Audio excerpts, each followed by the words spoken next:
हरे कृष्णा। एक बार मैं आप सभी लोगों का विनायक न्यूमरोलॉजी में स्वागत करता हूं और आज हम आ गए हैं नंबर 4 पे। नंबर 4 जो कि राहु को रिप्रेजेंट करता है। यदि आपका जन्म किसी भी महीने की तारीख 4, 13 को हुआ है, 22 या 31 को हुआ है, तो इसका मतलब है कि आप नंबर 4 को रिप्रेजेंट करते हैं। यानी आपका जो मूलांक है, यानी आपके जीवन के 90% डिसीजंस जो हैं वो इस अंक के ऊपर निर्भर है।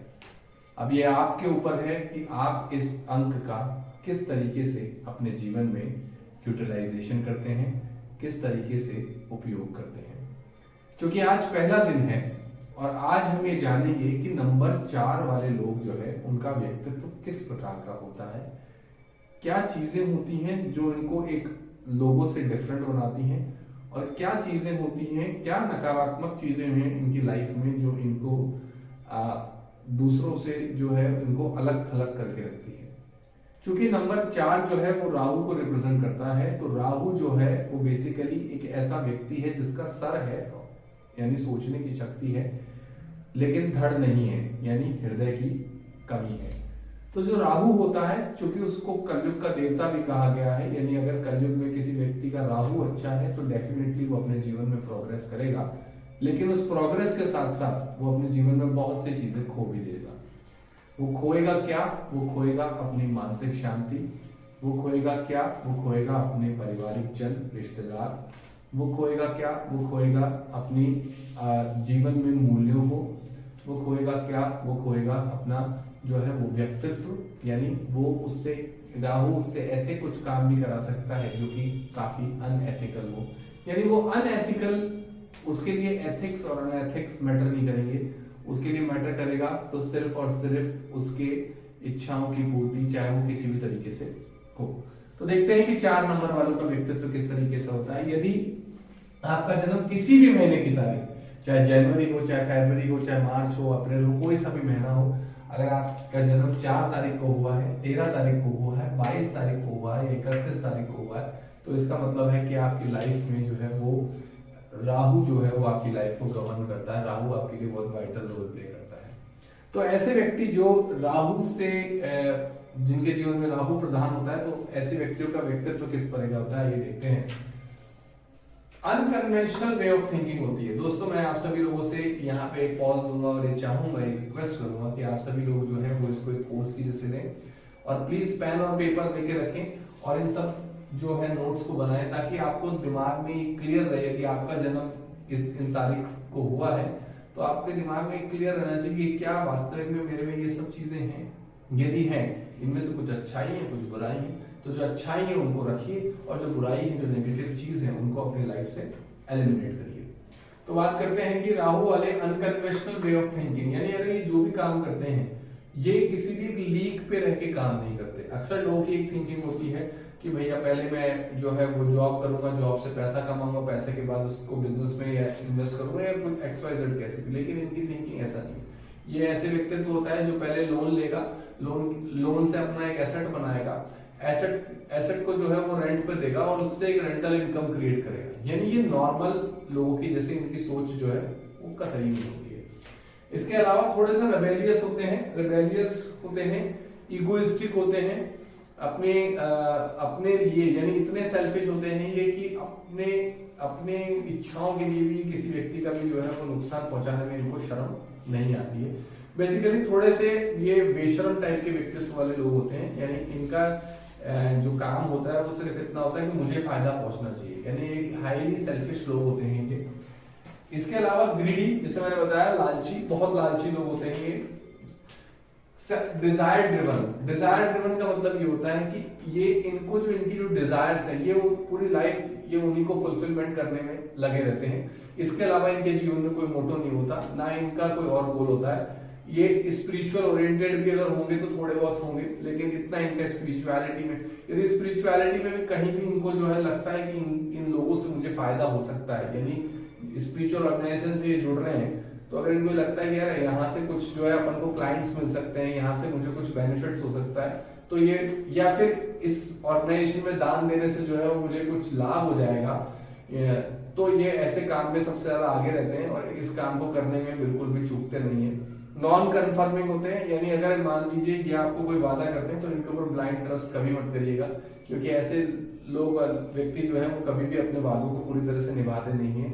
ये एंड मोमेंट पे आपको धोखा दे सकते हैं, एंड मोमेंट पे जो है वो अपनी बातों से मुकर सकते हैं, ये डिनाई करते हैं।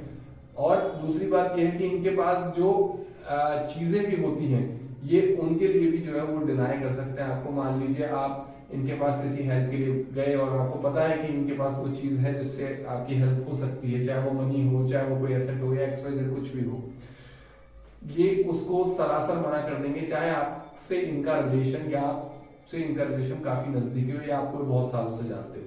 तो ऐसे लोगों से थोड़ा सा दूर रहने की कोशिश करिए। जो 4 नंबर वाले होते हैं वो बेसिकली थोड़े से श्रूड होते हैं, श्रूड नेचर के होते हैं। उनमें जो है वो एम्पैथेटिक भावनाएं नहीं होती हैं, वो दूसरों के बारे में कभी नहीं सोचते हैं।